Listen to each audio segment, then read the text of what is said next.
Hi, it's me, Jennifer Lopez. J-Lo is hiding some stuff that you may want to know if you're a big fan of hers. Let's look into big secrets J-Lo didn't want you to know. This is me now.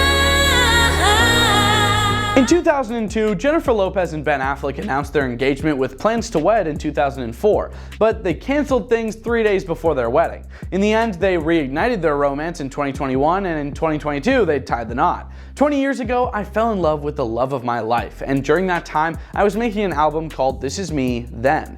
This Is Me Then captured that moment in time. Lopez is heard telling a crowd in her new documentary, "I hadn't made an album since then. 18 years later, we got back together and I was very inspired." Another source of inspiration was her Bible, a book that Affleck gifted her on the first Christmas together.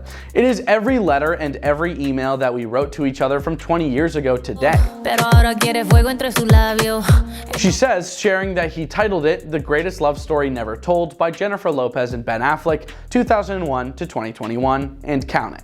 To Affleck's amazement, Lopez put the book in the studio and allowed her collaborators to pursue it for song ideas.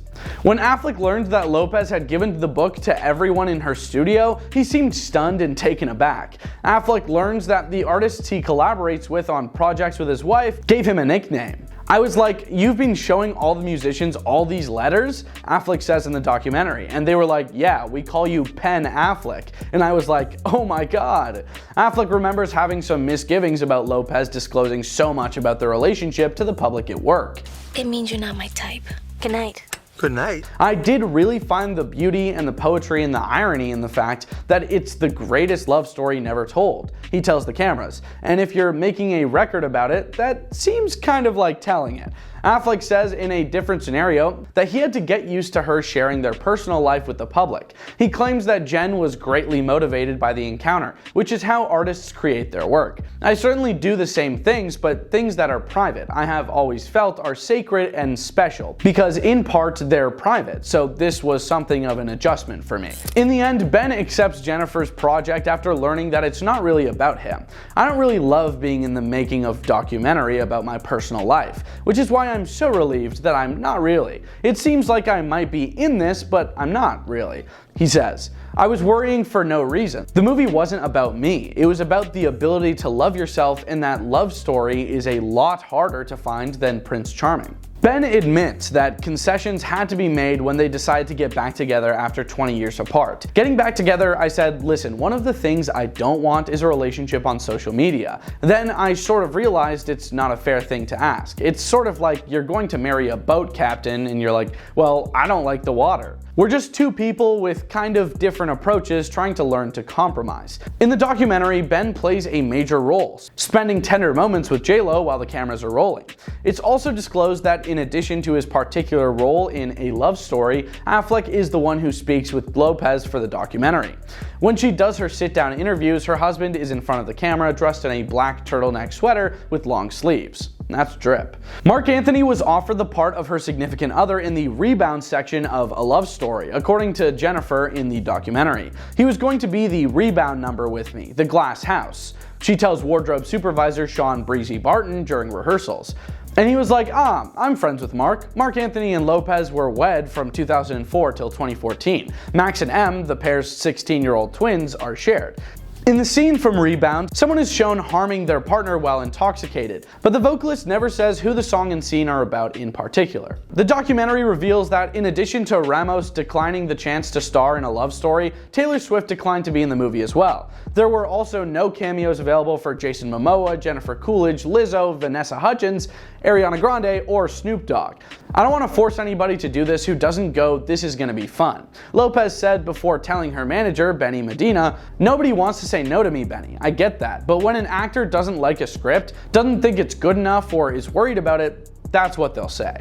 The documentary demonstrates how Lopez had an agreement to be financed for her project, but it fell through. Since she had no one else to lend money for the project, she made the decision to contribute $20 million of her own funds. "Making a movie with your own money is the most famous cardinal sin in Hollywood," Affleck says in a voiceover. According to Elaine Goldsmith Thomas, J-Lo's producing partner, the reason behind J-Lo's self-inflicted payment was that she was about investing in yourself, literally. Amazon eventually purchased it for an unknown sum. J-Lo was also advised by Jane Fonda, who appears in both the movie and documentary, to withhold certain details of her personal life from Ben.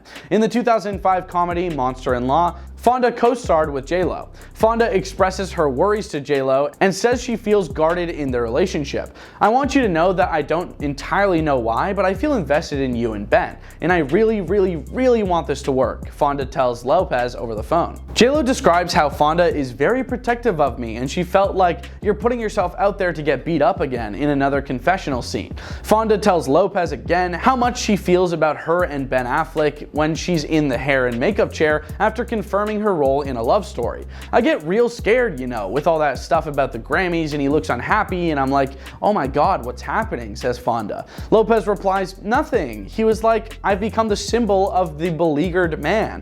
Ben would later make light of the incident in a 2024 Super Bowl commercial. Jen admits she didn't love herself. Lopez is quite open about the heartache she went through after she and Ben Affleck called off their wedding throughout the documentary. "I feel like I lost the love of my life. I felt like I lost the best friend that I ever had," she said, while also talking about her song Broken Like Me, "and I couldn't talk to him for so many years, and that was the hardest part." In an intimate moment, she admits that she didn't think much of herself. J-Lo adds that she was able to love herself because of Affleck. "What he says and what he saw in me, what he made me believe about myself, only comes from love, because nobody else could make me see that about myself," Lopez said through tears. "It's really touching. The world didn't think highly of me because I didn't think highly of myself." That's really sweet in my opinion, but what do you guys think? Let us know in the comments, and we hope you have a great day. Peace out.